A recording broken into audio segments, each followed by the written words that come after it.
రాజకీయ పార్టీలు కావు, దోపిడీ దొంగల ముఠాలు.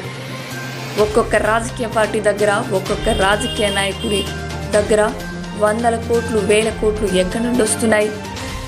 వందల వేల ఎకరాలు, లక్షలు నెలకు కిరాయి వచ్చే కమర్షియల్ భవనాలు ఒక్కొక్కడు ఏమి చేసి సంపాదిస్తున్నాడు? అవినీతి నిరోధక సంస్థలు, సిబిఐ లాంటి సంస్థలు ఏం చేస్తున్నాయి?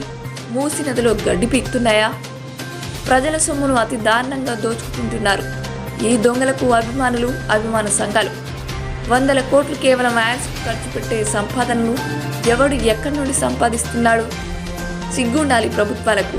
అధికారులను అవినీతి అరికట్టలేని అసమర్థత దేశానికి తీవ్ర నష్టం కలిగిస్తుంది. దోపిడీ దొంగలు ఓట్ల కోసం పోటీపడి ధనంతో ఓట్లు కొనుక్కొని అధికారం సంపాదిస్తున్నారు.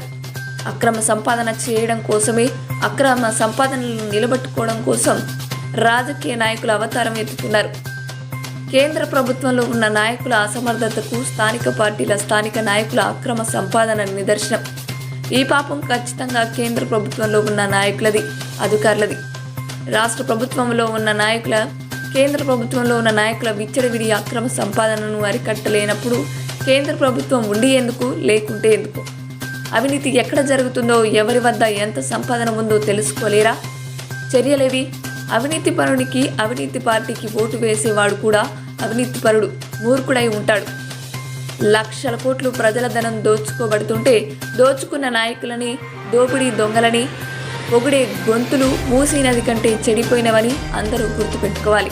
అవినీతి దరిద్రులను కొందరు దరిద్రులు పొద్దున లేస్తే పొగిడి ప్రజలకు నిజానిజాలు తెలియకుండా చేస్తున్నాయి. అవినీతిపరుడు ప్రజాస్వామ్యానికి చేద పురుగు లాంటి వాడు. మొక్కకు పుట్టిన పురుగును చంపివేస్తున్నట్లుగా అవినీతి పరులను జీవితకాలం జైల్లో పెడితే తప్ప దేశం బాగుపడదు. జై హింద్. అవినీతి పరులకు ఓటు వేస్తే ఓటర్ కూడా పాపం చేసినట్లే. సత్యమేవ జయతే. ఎందుకు ప్రజాస్వామ్యం ద్రోహం చేయబడుతుంది? ఎందుకు ప్రజలు ద్రోహం చేయబడుతున్నారు? ఎందుకు మానవులు, పేదవాళ్ళు, ఈనాడు అట్టడుగున ఉన్నటువంటి బడుగు బలహీన దళిత వర్గాల వారు, వెనకబడ్డ తరగతుల వారు, అల్పసంఖ్యాక వర్గాల వారు, వీరందరూ సమస్యలతో ఇంకా ఉన్నారు. వారి సమస్య తీరలేదు.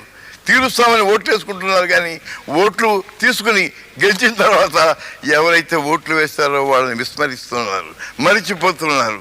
అందుకే ప్రజాస్వామ్యం, రాజ్యాంగమే మోసం చేయబడింది. కాబట్టి ఈనాడు జాతీయ పరంగా నా ఉద్దేశం, రాజ్యాంగం మార్చబడాలి.